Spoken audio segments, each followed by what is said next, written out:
નમસ્કાર વિદ્યાર્થી મિત્રો, ચેપ્ટર નંબર 3 લેક્ચર નંબર 2 માં આપનું સ્વાગત છે। આજે આપણે ભણીશું ઓહમનો નિયમ। ઓહમ નામના જે વૈજ્ઞાનિક હતા મિત્રો, એમનું પૂરું નામ હતું જ્યોર્જ સાયમન ઓહમ। બરાબર છે, એમનું પૂરું નામ હતું જ્યોર્જ સાયમન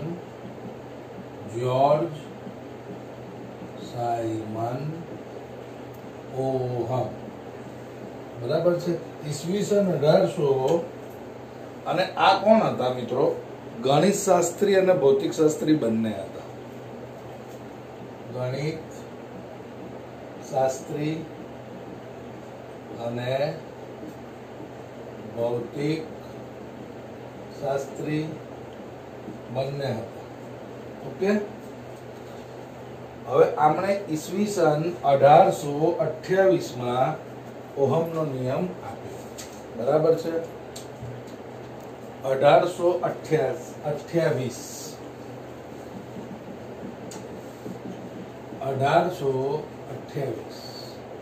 માં ઓહમ નો નિયમ આપ્યો। એમને કહેવા મુજબ કે વાહકમાંથી જ્યારે કોઈ વિદ્યુત પ્રવાહ પસાર થતું હોય, વાહક માંથી જ્યારે વિદ્યુત પ્રવાહ પસાર થતો હોય ત્યારે વાહકના બે છેડા વચ્ચેનો વિદ્યુત સ્થિતિમાનનો તફાવત એ વાહકમાંથી વહેતા વિદ્યુત પ્રવાહના સમપ્રમાણમાં હોય છે। પસાર થતો હોય ત્યારે વાહકના બે છેડા વચ્ચેનો વિદ્યુત સ્થિતિમાન નો તફાવત V એ વાહકમાંથી વહેતા વિદ્યુત પ્રવાહ I ના સમપ્રમાણમાં હોય છે। આ મિત્રો શું છે? ઓહમનો નિયમ। આના મુજબ વાહકના બે છેડા વચ્ચે વહેતો વિદ્યુત પ્રવાહ એટલે V is proportional to I, અને proportional to આપણને ન જોતો હોય તો અચળાંક મૂકવો પડે I। R એ કોણ છે?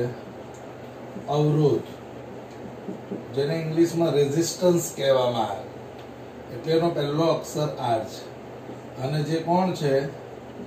અચળાંક છે। તો V બરાબર IR એ કોણ છે? ઓહમનો નિયમ। ઓકે, હવે આ સૂત્ર મુજબ અવરોધ એટલે શું બાળકો? R બરાબર V ડિવાઇડેડ બાય I, જે કોણ છે? અવરોધ નું સૂત્ર છે। અવરોધ નો એકમ શું આવે મિત્રો? એકમ તો એક તો આવશે વોલ્ટ પ્રતિ એમ્પિયર, બીજું આવશે W ડિવાઇડેડ બાય ક્ષેત્રફળનો સ્ક્વેર। બરાબર છે, આ વોટ કહેવાય, વોટ પાવર। અને ત્રીજું આવે છે ઓહમ, જેને આપણે કહીએ છીએ ઓહમ। બરાબર છે, આ ત્રણ માંથી આ બહુ ફેમસ છે। આપણા જ્યોર્જ સાયમન ઓહમ ના નામ પરથી આ આપણે સૂત્ર એકમ હંમેશા રાખીએ છીએ। ઓકે, પારિમાણિક સૂત્ર મિત્રો શું આવશે? તો પારિમાણિક સૂત્ર જરા ધ્યાન આપજો મારા મિત્રો। પારિમાણિક સૂત્ર આવશે R બરાબર જુઓ, વોલ્ટેજ નું પારિમાણિક સૂત્ર શું આવે? યાદ કરો, M1 L2 T - 3 A - 1। આ વોલ્ટેજ નું પારિમાણિક સૂત્ર છે, અને આનું તો A - 1 જ રહેવાનું છે। જોઈ લો, એ 1 જ રહેવાનું છે. આ ઉપર જશે તો અવરોધનું પારિમાણિક સૂત્ર આવશે M1L2T-3A-2. આ છે તમારો અવરોધનો પારિમાણિક સૂત્ર. સમજો છો? તો આ ઓહમના નિયમની આપણે શું કરી છે? વાત કરી છે મિત્રો. એનો અર્થ આ અવરોધ શું છે મિત્રો? આ અવરોધ છે શું? તો જ્યારે કોઈ પણ વાહકતા માંથી વિદ્યુત પ્રવાહ પસાર થતો હોય ને, વિદ્યુત પ્રવાહ એટલે શું? બહુ બધા ઇલેક્ટ્રોનની નિયમિત રીતે ગતિ. તો અવરોધને સિમ્પલ ભાષામાં જો ડિફાઇન્ડ કરવામાં આવે તો જ્યારે કોઈ વાહક તારમાંથી વિદ્યુત પ્રવાહ વહેતો હોય એટલે કે ઇલેક્ટ્રોન વહેતા હોય ત્યારે એમના માર્ગમાં જે તે મુશ્કેલીઓ ઊભી થાય છે, અવરોધ ઊભું થાય છે, એનું મૂલ્ય છે અવરોધ મિત્રો. જે વાહક તારની અંદર અવરોધ બહુ વધારે હોય એમાં વોલ્ટ આપણે શું કહેવાય, વિદ્યુત પ્રવાહ એટલે કે ઉર્જાનો વ્યય વધારે થાય. અને જે વાહક તારમાં જો અવરોધ ઓછો હોય એમાં ઉર્જાનો વ્યય કેવો થાય છે? ઓછો થાય છે. બરાબર છે. આપણે મિત્રો કે જ્યારે ઘરે વાયરિંગ કરાવતા હોઈએ ત્યારે બહુ બધા પ્રકારના વાયર આવે છે. 8 રૂપિયા મીટર બી આવે છે, 10 રૂપિયા મીટર પણ આવે છે, 15 રૂપિયા મીટર પણ આવે છે. કોઈ બ્રાન્ડેડ વાયર આવે છે અને કોઈ વાયરની બ્રાન્ડ જ નથી હોતી. તો કોઈ સસ્તા વાયર હોય છે ને, એ વાયરની અંદર જે મેટલ હોય છે કોપરનું, એ કોપરનું મેટલ પ્યોર નથી હોતું એટલે સસ્તું હોય છે. જેની કમ્પેરમાં જે કંપનીના સારી ક્વોલિટીના વાયર હોય છે એના જે કોપર હોય છે ને મિત્રો, એ કોપર કેવા હોય છે? શુદ્ધ હોય છે. એટલે એની અંદર જ્યારે તમે ઘરે વાયરિંગ કરાવી દો છો, પછી વાયરિંગ 1 વર્ષ 2 વર્ષ 3 વર્ષ, જેટલો અવરોધ વધારે હોય સસ્તા વાયરમાં એટલું છે ને ગરમ વધારે થાય વાયર, અને જેટલો અવરોધ ઓછો એટલો ગરમ ઓછું થશે વાયર. સમજો છો? એટલા માટે મિત્રો આ અવરોધનો મતલબ આ છે. તો કોઈ પણ વાહકતા માંથી જ્યારે વિદ્યુત પ્રવાહ વહે છે ત્યારે એ વિદ્યુત પ્રવાહને અવરોધવાનું કામ કોણ કરે? અવરોધ. સમજો છો મિત્રો? તો આ વાત છે અવરોધની. આજે બહુ બધી નાની નાની બાબતો મિત્રો આપણે જોવાની છે. ઓકે, આ વાત થઈ મિત્રો અવરોધની. આ અવરોધની બધી વાત છે. હવે આ ચેપ્ટરમાં એક નવી બાબત આવે છે જેને આપણે કહીએ છીએ કન્ડક્ટન્સ. પણ એક ગુણનો સવાલ એ છે કે અવરોધ એ કઈ કઈ બાબત પર આધાર રાખે છે? આજે અવરોધ છે ને મિત્રો, એ કઈ કઈ બાબત પર આધાર રાખે છે? તો અવરોધ એ વાહકની જાત. વાહકની જાત એટલે શું? કયા પ્રકારનું વાહક મટીરિયલ છે? ચાંદી હોય, એલ્યુમિનિયમ હોય, તાંબુ હોય, આ બધાની જાત. સારામાં સારો ઓછામાં ઓછો અવરોધ શેમાં હોય? ચાંદીમાં. એનાથી થોડું ડાઉન કોણ આવે? એલ્યુમિનિયમ. એનાથી થોડું ડાઉન કોપર. આજે આપણે કોપર વાપરીએ છીએ. લોખંડનો તાર વાપરીએ એમાં અવરોધનું મૂલ્ય વધારે હોય. તાપમાન અને પરિમાણ પર આધાર રાખે.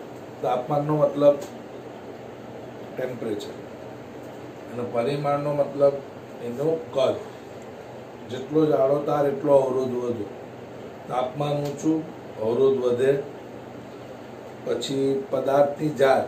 જાતમાં કયા પ્રકારનું મટીરિયલ તમે કંડક્ટરનું વાપરેલું છે એના ઉપર આધાર રાખે અવરોધ. ત્રીજું પરિમાણ. જેટલું જાડો વાયર એટલો અવરોધ વધુ. એટલે અવરોધ એ વાહકની જાત, તાપમાન અને પરિમાણ ઉપર આધાર રાખે છે. આ બાબત યાદ રાખજો મિત્રો. 1/r. અવરોધના વ્યસ્તને પદાર્થનું કંડક્ટન્સ કહેવાય. આની વાતો વારંવાર આવશે. અવરોધના વ્યસ્તને પદાર્થનું કંડક્ટન્સ કહેવામાં આવે. હવે જરા કોમન સેન્સ વાપરો મિત્રો. અવરોધનો એકમ જો ઓહમ હોય તો આનો એકમ 1/માં ઓહમ હોય અને છેદ ઉપર જાય તો ઓહમ ઇનવર્સ. હવે આને આપણે કહીએ છીએ ઓહમ, તો આનું ઊંધું મો. ખબર પડે છે? એટલે જે આ કંડક્ટન્સ છે, કંડક્ટન્સ યાદ રાખજો. કંડક્ટન્સ એટલે અવરોધનો વ્યસ્ત.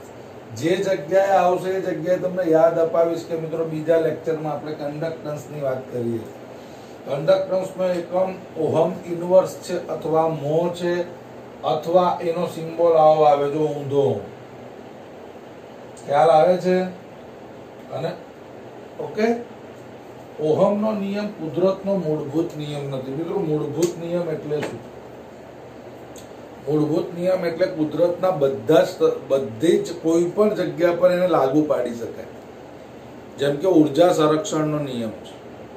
વિશ્વમાં ઉર્જાનો જથ્થો અચળ છે, જેનું સર્જન કે વિનાશ શક્ય નથી, પરંતુ તેને એક સ્વરૂપમાંથી બીજું સ્વરૂપમાં આપણે શું કરી શકીએ છીએ? મોકલી શકીએ છીએ. બરાબર છે? એને આપણે કહીએ છીએ કેવો નિયમ? મૂળભૂત. મૂળભૂત નિયમ એટલે પાયાનો નિયમ. હવે કેટલાકને મગજમાં શું સવાલ આવે મિત્રો કે મૂળભૂત નિયમ એટલે શું? પાયો. જે નિયમ ક્યારે ન બદલાય, જે નિયમની મદદથી નવા નવા નિયમો બનતા હોય એને મૂળભૂત કહેવાય. ઓહમનો નિયમ મિત્રો મૂળભૂત નિયમ નથી. આપણે એવું કહી દીધું છે કે V is proportional to I.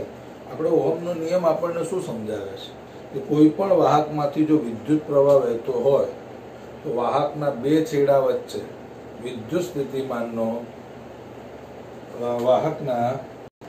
વાહકના બે છેડા વચ્ચે વિદ્યુત સ્થિતિમાનનો તફાવત એ વાહકમાંથી વહેતા વિદ્યુત પ્રવાહના સમપ્રમાણમાં હોય છે.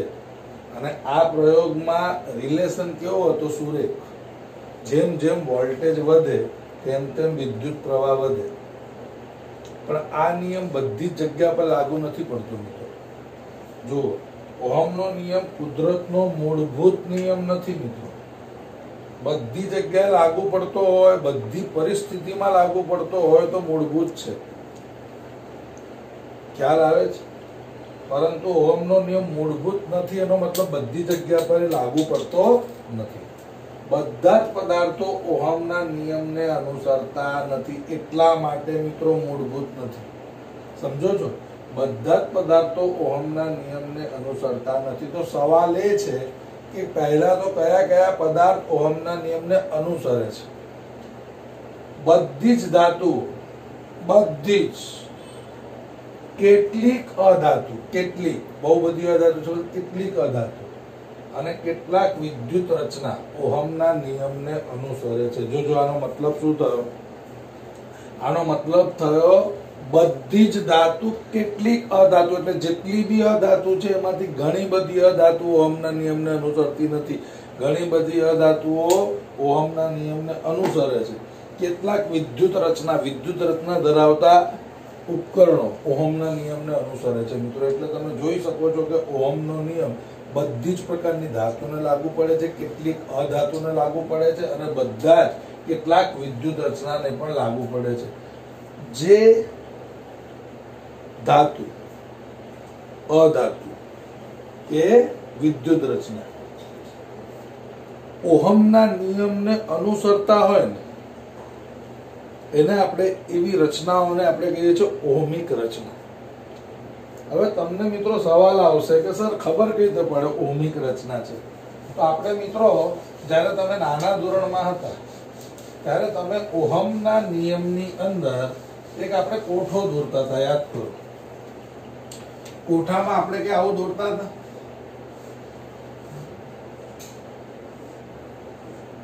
અહીંયા આપણે દોરતા હતા વોલ્ટેજ, અહીંયા દોરતા હતા વિદ્યુત પ્રવાહ ને અહીંયા દોરતા હતા અવરોધ. પછી આપણે પ્રયોગ કરતા હતા ઓહમના નિયમનો. અહીંયા 1 વોલ્ટ, અહીંયા 2 વોલ્ટ, અહીંયા 3 વોલ્ટ, અહીંયા 4 વોલ્ટ. તો વિદ્યુત પ્રવાહ જોતા હતા. વિદ્યુત પ્રવાહ આપણને મળતું હતું 0.1 એમ્પિયર, 0.2 એમ્પિયર, 0.3 એમ્પિયર, 0.4 એમ્પિયર. અહીંયા અવરોધ તમને મળતો તો 10, 10, 10, 10. ગણતરી કરીને જોઈ લેજો મિત્રો. કયું સૂત્ર લગાવવાનું? R બરાબર V ના છેદમાં I. બધાનો જવાબ 10 જ આવશે. આનો સિમ્બોલ આવે ઓહમ, આનો એમ્પિયર આવે, આનો વોલ્ટ આવે. એનો મતલબ મિત્રો જો હું અહીંયા V ટેન્ડ્સ ટુ I નો આલેખ દોરું તો અહીંયા આવશે 0.1, અહીંયા આવશે 0.2, અહીંયા આવશે 0.3, અહીંયા આવશે 0.4, અહીંયા આવશે 1, અહીંયા આવશે. આવી રીતે સુરેખ આલેખ મળતો. તો જુઓ, 1 ની સાથે 1 જોડાય, 2 ની સાથે 2 જોડાય, 3 ની સાથે 3 જોડાય અને આ જોડાય, 4 ની સાથે 4 જોડાય. 1, 2, 3, 4. તો આ બાજુ વોલ્ટેજ છે, આ બાજુ વિદ્યુત પ્રવાહ છે. તો આલેખ કેવો મળ્યો? સુરેખ મળ્યો. સમજો છો? હવે આપ કેટલાકને ખબર, ઓહમિક રચના એટલે શું? બરાબર છે. ઓહમિક રચના એટલે કોઈ ધાતુ પદાર્થમાં વોલ્ટેજની સાથે વિદ્યુત પ્રવાહ પણ વધે અને આલેખ જો સુરેખ મળે, એનો ઓહમિક રચના કહેવાય. કેટલાક અધાતુઓ, કેટલીક અને કેટલાક વિદ્યુત રચનાની અંદર પણ જ્યારે તમે વોલ્ટેજ વધારો છો તેને વિદ્યુત પ્રવાહ પણ ક્રમશઃ વધે છે. V is proportional to I નો ગુણધર્મ મળતો હોય. એનો મતલબ જે રીતે વોલ્ટેજ વધે એ રીતે જ વિદ્યુત પ્રવાહ જો વધતું હોય તો એ નિયમને આપણે મિત્રો શું કહીએ છીએ? એ નિયમને જો અનુસરતું હોય, ધાતુ હોય, અધાતુ હોય કે પછી વિદ્યુતની રચના હોય, એને આપણે કેવા પદાર્થ કહીએ છીએ? ઓહમિક રચના ધરાવતા પદાર્થ. સમજો છો? તો જો ઓહમનો નિયમ પડાતો હોય તો અચળ તાપમાને આપેલ વાહક માટે I ટેન્ડ્સ ટુ V નો આલેખ હંમેશા કેવો મળવો જોઈએ? સુરેખ. આ આલેખ જોઈ લો. આ આલેખ કોનો છે? I ટેન્ડ્સ ટુ V નો. એ કેવો મળે છે? સુરેખ. ખબર પડી? જો ઓહમિક પદાર્થ છે, ઓહમિક રચના છે, તો શું થશે? વોલ્ટેજ વધશે, વિદ્યુત પ્રવાહ વધશે. V ટેન્ડ્સ ટુ I નો આલેખ હંમેશા કેવો મળશે? સુરેખ મળશે. સમજો છો? અને આ સંબંધ હંમેશા કેવો હોય છે? રેખીય. જોઈ લો, આલેખ સીધો હોય એટલે આપણે એને શું કહીએ છીએ? રેખીય સંબંધ.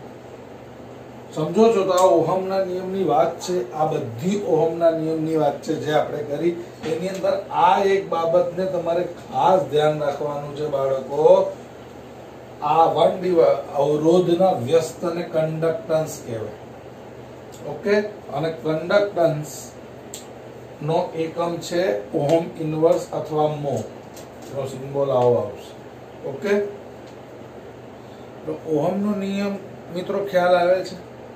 V અને I, વોલ્ટેજ વધે, વિદ્યુત પ્રવાહ વધે, V ટેન્ડ્સ ટુ I નો આલેખ હંમેશા સુરેખ મળે. આવા ઉપકરણો, આવા પદાર્થો, આવા ધાતુઓ, આવી અધાતુઓ ને આપણે ઓહમિક રચના કહીએ છીએ. પણ ઘણી બધી જગ્યાઓ પર ઓહમિક રચના નથી હોતી. કેમ નથી હોતી? કેમ કે લોકો ઓહમના નિયમને અનુસરતા નથી. નાના ધોરણથી લઈને હમણાં સુધી તમે ઓહમના નિયમમાં આ જ ભણતા આવ્યા છો કે V વધે તો I વધે. પરંતુ ઓહમનો નિયમ કેમ મૂળભૂત નથી? કારણ કે ઓહમના નિયમમાં કેટલીક મર્યાદાઓ છે. આ મર્યાદાઓમાં તમે જોશો તો number 1, V tends to I નો સંબંધ અરેખીય હોય છે. અરેખીય. સેમિકન્ડક્ટર એટલે અર્ધવાહક કહેવાય. ડાયોડ, ટ્રાન્ઝિસ્ટર્સ, આ બધું ભણવાના છો તમે ડિટેલમાં. બરાબર છે? ડાયોડ, ટ્રાન્ઝિસ્ટર, આ બધું ડિટેલમાં આપણે 12મા ધોરણમાં ભણવાનું છે. તો આની વિગતની ઇન્ફોર્મેશન આપણે ત્યારે આપીશું. પણ સેમિકન્ડક્ટર છે, ડાયોડ છે, ટ્રાન્ઝિસ્ટર છે, આ બધાની અંદર આલેખ કેવો બને છે? જો શરૂઆતમાં વોલ્ટેજ ધીરે ધીરે વધે છે. બરાબર છે? અહીંયા જુઓ, અચાનક વિદ્યુત પ્રવાહ અપ જતો રહે છે અને વોલ્ટેજ જોઈ લો. આ આલેખ શું સીધો છે? નહીં. આ આલેખ છે સુરેખ. એટલે આ બધી જગ્યા પર તમે શું કરો છો? વોલ્ટેજ વધારો છો. જોઈ લો, વિદ્યુત પ્રવાહમાં કોઈ ફરક પડતો નથી. વિદ્યુત જોઈ લો, અહીંયા હું નંબર આપું તો અહીંયા 1 નંબર આપું, 2 નંબર આપું, 3 નંબર આપું, વોલ્ટેજ વધે છે પણ વિદ્યુત પ્રવાહ વધતો નથી. સડનલી એવું થાય છે કે કોઈ પર્ટિક્યુલર વોલ્ટેજ પર વિદ્યુત પ્રવાહ જમ્પ મારે છે. તો અહીંયા આલેખ તમને કેવો મળે છે? સુરેખ મળતો નથી. એટલે અહીંયા આ સંબંધ કેવો કહેવાય? અરેખીય. તો આ સંબંધ ઓહમના નિયમનું પાલન નથી કરતો. ઓહમના નિયમનું પાલન કરે તો આઈ અને વી નો આલેખ તો સુરેખ હોવો જોઈએ. અહીંયા આઈ અને વી નો આલેખ સુરેખ નથી એટલે ઓહમિક પદાર્થ નથી, ઓહમના નિયમનું પાલન કરતું નથી. દાખલા તરીકે સેમિકન્ડક્ટર્સ આવશે, ડાયોડ આવશે, ટ્રાન્ઝિસ્ટર આવશે. આની ડિટેલમાં માહિતી એટલા માટે નથી આપતો કેમ કે આ થિયરીઓ આપણે આગળ ભણવાની છે ડિટેલ. વી ટેન્ડ્સ ટુ આઈ નો સંબંધ જો બીજો મુદ્દો, વી ટેન્ડ્સ ટુ આઈ નો સંબંધ વી ની સંજ્ઞા પર આધારિત હોય છે. આ આકૃતિ પર ધ્યાન આપજો. એટલે કે કોઈ ચોક્કસ વોલ્ટેજ માટે પ્રવાહ આઈ હોય તો વી નું મૂલ્ય અચળ રાખી તેની દિશા ઉલટાવવામાં આવે તો તે જ મૂલ્યનો પ્રવાહ વિરુદ્ધ દિશામાં મળતો નથી. સેમિકન્ડક્ટર ના ડાયોડ જરા સમજો. આ આઈ અને વી નો જ આલેખ છે પણ બીજો આલેખ છે મિત્રો. અહીંયા આપણે વી અચળ રાખીએ બરાબર છે તો વિદ્યુત પ્રવાહ એક જ દિશામાં મળે છે. જોઈ લો, વી અચળ રાખી વી ની દિશાને ઉલટાવીએ એનો મતલબ શું થયું મિત્રો? એક વાર બેટરી આવી છે ત્યારે તમને વિદ્યુત પ્રવાહ કઈક મળ્યો. હવે આ બેટરીને આપણે શું કરીએ છીએ? ઊંધી કરી દઈએ છીએ. આ બેટરીને આપણે શું કરીએ છીએ? ઊંધી બેટરી એટલે આવી થઈ જશે. ત્યારે વિદ્યુત પ્રવાહની દિશા બદલાતી નથી. સમજો, અહીંયા વિદ્યુત પ્રવાહની દિશા ધન થી ક્યાં છે? ઋણ. તો અહીંયા બી વિદ્યુત પ્રવાહની દિશા ક્યાં રહેશે? ધન થી ઋણ. એટલે જોઈ લો મિત્રો, આ વોલ્ટેજ કેવો કહેવાય? આ બાજુનો પોઝિટિવ. તો આ બાજુનો વોલ્ટેજ કેવો કહેવાય? નેગેટિવ. અહીંયા પણ વોલ્ટેજ વધે છે. જોઈ લો, વિદ્યુત પ્રવાહ આપ જ ગયો. હમણાં આના જેવું જ થયું ને મિત્રો. જુઓ, અહીંયા વોલ્ટેજ વધ્યું, વિદ્યુત પ્રવાહને કઈ નહીં થયું, કઈ નહીં થયું. કોઈ પર્ટિક્યુલર વોલ્ટેજ પર કિક મારે છે વિદ્યુત પ્રવાહ. એવી રીતે જયારે નેગેટિવમાં જઈએ છીએ ત્યારે નેગેટિવની અંદર બી એ જ પરિસ્થિતિનું નિર્માણ થાય છે. એટલે અહીંયા કહે છે કે વી ટેન્ડ્સ ટુ આઈ નો સંબંધ વી ની સંજ્ઞા પર આધારિત હોય છે. જોઈ લો, વી ની સંજ્ઞા એટલે કે કોઈ ચોક્કસ વોલ્ટેજ માટે પ્રવાહ આઈ હોય. શું હોય? પ્રવાહ આઈ હોય. વી નું મૂલ્ય અચળ રાખીએ. વી નું મૂલ્ય અચળ રાખીએ. આ બાજુ બી માની લો 3 છે તો આ બાજુ બી 3 છે. આ બાજુ રહેશે તો આ ઉગમ બિંદુ કહેવાય. ઉગમ બિંદુની આ બાજુ +3 કહેવાય તો ઉગમ બિંદુની આ બાજુ -3 કહેવાય. તો વી નું મૂલ્ય અચળ રાખી તેની દિશાને જો ઉલટાવવામાં આવે એનો મતલબ જોઈ લો, પહેલા વી નું મૂલ્ય 3 વોલ્ટ હતું આવું એટલે પોઝિટિવ થી નેગેટિવ. હવે વી નું મૂલ્ય દિશા ઉલટાવી દીધી એટલે આવું થઈ ગયું. તો તે જ મૂલ્યનો પ્રવાહ વિરુદ્ધ દિશામાં મળતો નથી. સમજો છો? આ લેખ છે. અને આવું થાય છે સેમિકન્ડક્ટર અને ડાયોડ ની. હવે આવે છે ત્રીજું કે વી ટેન્ડ્સ ટુ આઈ ના સંબંધો જુદા જુદા હોય. એટલે કે આઈ ના આપેલ મૂલ્ય માટે વી એક કરતા વધુ કિંમત. તમે મિત્રો આકૃતિમાં જુઓ, આ આકૃતિમાં તમે જોશો તો આઈ નું મૂલ્ય એકનું એક જ છે. જોઈ લો, આ આઈ છે, આ આઈ છે, 3 આઈ નું મૂલ્ય જોઈ લો એક જ છે. પરંતુ અહીંયાથી વોલ્ટેજ સતત જોઈ લો વધે છે, વધે છે, વધે છે, મહત્તમ ગયું, પછી ઘટે છે, ઘટે છે, ઘટે છે, પછી પાછું વધે છે. એટલે અહીંયા વી ટેન્ડ્સ ટુ આઈ ના સંબંધો બધી જગ્યા પર જુદા જુદા છે. અહીંયા આઈ અને વી ના સંબંધો, અહીંયા આઈ અને વી ના સંબંધો, અહીંયા આઈ અને વી ના સંબંધો બધી જગ્યા પર જુદા જુદા છે. બરાબર છે? એટલે કે આઈ ના આપેલ મૂલ્ય માટે વી ના એક કરતા વધુ તો વી ની કેટલી કિંમત મળશે? આઈ ફિક્સ છે, વી બદલાતું હોય તો વી ની એક કરતા વધુ કિંમત મળે. આપણે મિત્રો 2 થી 3 ગુણમાં મર્યાદા પરીક્ષામાં પૂછાય છે વિથ આલેખ. એટલે આ 1, 2 ને 3 આલેખ અને 1, 2 ને 3 લખાણ આવડવું જોઈએ. આ બધા જ પદાર્થો નોન ઓમિક, આને ગેલિયમ આર્સેનિક કહેવાય. આ અર્ધવાહકનું નામ છે. બરાબર છે? જેની ડિટેલમાં ચર્ચા આપણે કરીશું જ્યારે આ ભણવાનું આવશે ત્યારે. સેમિકન્ડક્ટર્સ ચેપ્ટર છે જે ભણવાનું આવશે. ઓકે, હવે મિત્રો જુઓ, આ બધા જે આલેખ છે ને, આ બધા વી ટેન્ડ્સ ટુ આઈ ના આલેખ છે. અને આપણા મગજમાં હંમેશા શું હતું હમણાં સુધી? વી ટેન્ડ્સ ટુ આઈ નો આલેખ હંમેશા સુરેખ મળે. અહીંયા સુરેખ મળતું નથી, અહીંયા સુરેખ મળતું નથી, અહીંયા પણ સુરેખ મળતું નથી. એટલા માટે આ બધા જ પદાર્થો જેને આપણે ડાયોડ કહીએ છીએ, ટ્રાન્ઝિસ્ટર કહીએ છીએ, સેમિકન્ડક્ટર્સ કહીએ છીએ, બરાબર છે, અર્ધવાહકો કહીએ, આ બધા જ કેવા છે? નોન ઓમિક પદાર્થો છે જે ઓહમના નિયમનું પાલન કરતા નથી. માટે ઓહમનો નિયમ કેવો છે? મૂળભૂત નથી. મિત્રો, બહુ મહત્વની બાબત હવે તમારી સમક્ષ રજૂ કરું છું. વાહકનો અવરોધ, વાહકતા પરિમાણ પર કઈ રીતે શું કરે છે, આધાર રાખે છે, તે ઓહમના નિયમને આધારે સમજાવો. બાળકો જરા પ્લીઝ સમજો. એક ચોસલું દેખાય છે, એ ચોસલાની લંબાઈ L છે અને R છેદનું ક્ષેત્રફળ A છે. આકૃતિ A ને ધ્યાનથી સાંભળજો. હવે આકૃતિ A માં વોલ્ટેજ માની લો V છે અને વિદ્યુત પ્રવાહ માની લો I પસાર થાય છે, તો એનો અવરોધ કેટલો થાય? સિમ્પલ છે, R બરાબર V ના છેદમાં I. આમાં કઈ બહુ મોટી વાત નથી, પણ કેટલીક હું જે હમણાં તમને યાદ રાખવાનો પ્રયત્ન કરાવડાવું છું ને મિત્રો, ખાસ યાદ રાખજો. આકૃતિ 2 જુઓ. આકૃતિ 2 માં આપણે શું કર્યું મિત્રો? લંબાઈ બમણી કરનારી. R છેદનું ક્ષેત્રફળ A છે. સમજો પ્લીઝ. ચોસલાની લંબાઈ કરી નાખી બમણી, R છેદનું ક્ષેત્રફળ A. તો વોલ્ટેજ, આટલાનો વોલ્ટેજ કેટલો હતો? V. તો આનો વોલ્ટેજ V, આનો તો વોલ્ટેજ કેટલો થઈ ગયો? બમણો. વિદ્યુત પ્રવાહ તો કેટલો રહેશે? એટલો ને એટલો જ રહેશે, કેમ કે વિદ્યુત પ્રવાહ તો I અચળ રીતે વહે છે. તો અવરોધ કેટલો મળે? R' બરાબર વોલ્ટેજ કેટલો છે? 2V. વિદ્યુત પ્રવાહ કેટલો છે? I. વિદ્યુત તમારા ચોસલાની સાઈઝમાં ડિફરન્સ નહીં આવશે ને મિત્રો, લંબાઈમાં. લંબાઈ તો R છેદના ક્ષેત્રફળમાં જ્યાં સુધી ડિફરન્સ નહીં આવે, વિદ્યુત પ્રવાહ નહીં બદલાય. એટલે વોલ્ટેજ બમણો થશે પણ વિદ્યુત પ્રવાહ તો એટલો જ રહેશે. એટલે 2V ડિવાઇડેડ બાય I અને V ડિવાઇડેડ બાય I એટલે R, એટલે R' બરાબર 2R થાય. તમારે યાદ શું રાખવાનું છે બાળકો? જો લંબાઈમાં વધારો થાય તો અવરોધ બમણો થઈ જાય. જો લંબાઈ બમણી કરી તો અવરોધ બમણો. એટલે જો લંબાઈ વધે તો અવરોધ વધે.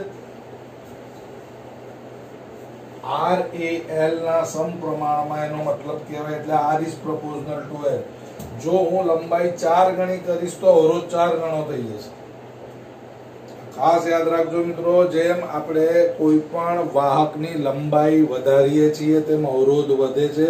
અવરોધ એ લંબાઈના સમપ્રમાણમાં હોય છે. એટલે એક રિલેશન તમારા મગજમાં બેસવું જોઈએ, R is proportional to L. Clear? હવે આકૃતિ નંબર 3 જુઓ. બીજી બાબત મિત્રો, જો આપણે ચોસલાને જોઈ લો. આકૃતિ નંબર C. ચોસલો એટલો જ છે પણ વચ્ચેથી કટ મારી દીધું છે. લંબાઈ એટલી ને એટલી ને ક્ષેત્રફળ થઈ ગયું અડધું. એક ભાગનું ક્ષેત્રફળ અડધું થઈ ગયું. જો આપેલ ચોસલાને તેની લંબાઈને સમાંતર બે ભાગમાં કાપવામાં આવે તો દરેક ભાગની લંબાઈ L થશે અને R છેદનું ક્ષેત્રફળ A/2 થશે. બાળકો આટલો જ પોર્શન છે એટલે વોલ્ટેજ તો એટલો જ રહેશે, પણ મેં તમને મિત્રો શું કીધેલું?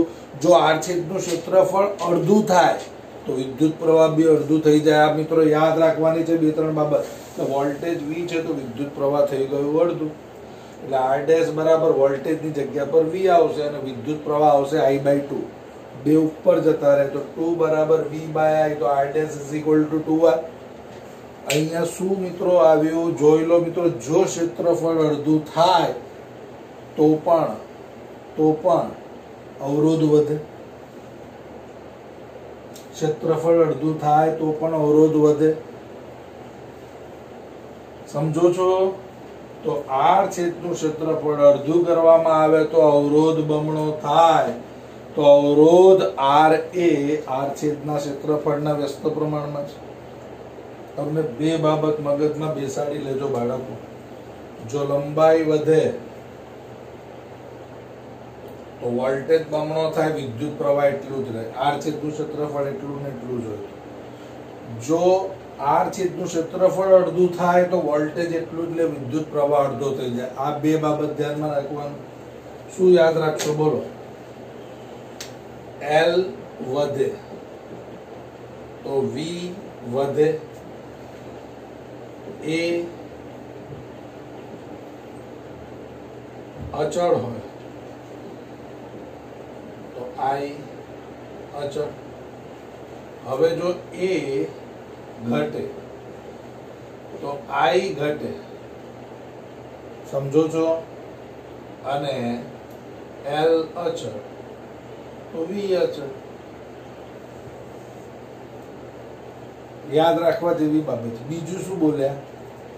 જો v ઇઝ પ્રપોઝનલ સોરી લંબાઈ વધે તો r વધે, એનો મતલબ r is proportional two l. અને ક્ષેત્રફળ ઘટે તો બી r વધે, એનો મતલબ r is proportional to 1 divided by. આટલી બાબત બેઝિક નીકળે છે આ થિયરીમાં. સમજો છો? તો જો આટલી બાબત બેઝિક નીકળે છે તો હમણાં જ એક વસ્તુ ભણી ગયા. તો મિત્રો આવું લખી શકું છું, હું આવું લખી શકું છું. અહીંયા શું લખી શકું છું બાળકો? ધ્યાનથી સાંભળજો. હવે મારી પાસે બે રિલેશન છે. Relation number 1, R is proportional to L, and relation number 2, R is proportional to 1 divided by A.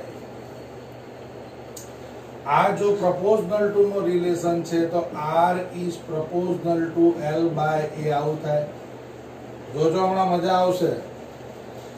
proportional to ને જો હટાવવું હોય તો R is equal to rho L by A. શું કીધું? R is proportional to rho L by A. rho કોણ છે? rho એ અચળાંક છે. તેને અવરોધકતા વડે પણ દર્શાવાય છે. બાળકો યાદ રાખજો, રો એટલે અવરોધકતા. આ સૂત્રનો ઢગલો ઉપયોગ આવવાનો છે. R is equal to rho L by. સમજો છો? આ અવરોધકતા છે, રો અચળાંક છે. સમજો છો? ખ્યાલ આવે છે? તો યાદ રાખજો, આ મહત્વની વસ્તુ છે. બીજી એક બાબત મિત્રો આપણે ભણી ગયા હતા હમણાં, કંડક્ટન્સ ભણી ગયા હતા, જેની અંદર આપણો એકમ શું હતો? મો હતો. મો એમાં એક એકમ ઉમેરી લેજો, સિમેન્સ. સિમેન્સ આવશે MEN. સિમેન અથવા તો કેપિટલ S અથવા તો મો. એક એકમ રહી ગયું હતું, એ એકમ ઇન્ક્લુડ કરી લેજો એની અંદર. અને આગળની થિયરીમાં આપણે મો ભણેલા ને, મો એકમ હતું, એને સિમેન્સ S વડે પણ દર્શાવવામાં આવે છે. ઓકે, તો નેક્સ્ટ વિડીયોમાં મિત્રો મળીશું બીજી કેટલીક બાબતો સાથે. આ બહુ મહત્વની થિયરી છે, યાદ રાખજો. અવરોધ કોના કોના પર ડિપેન્ડ કરે છે? લંબાઈ પર આધાર રાખે, ક્ષેત્રફળ પર આધાર રાખે. લંબાઈના સમ પ્રમાણમાં હોય, ક્ષેત્રફળના વ્યસ્ત પ્રમાણમાં હોય.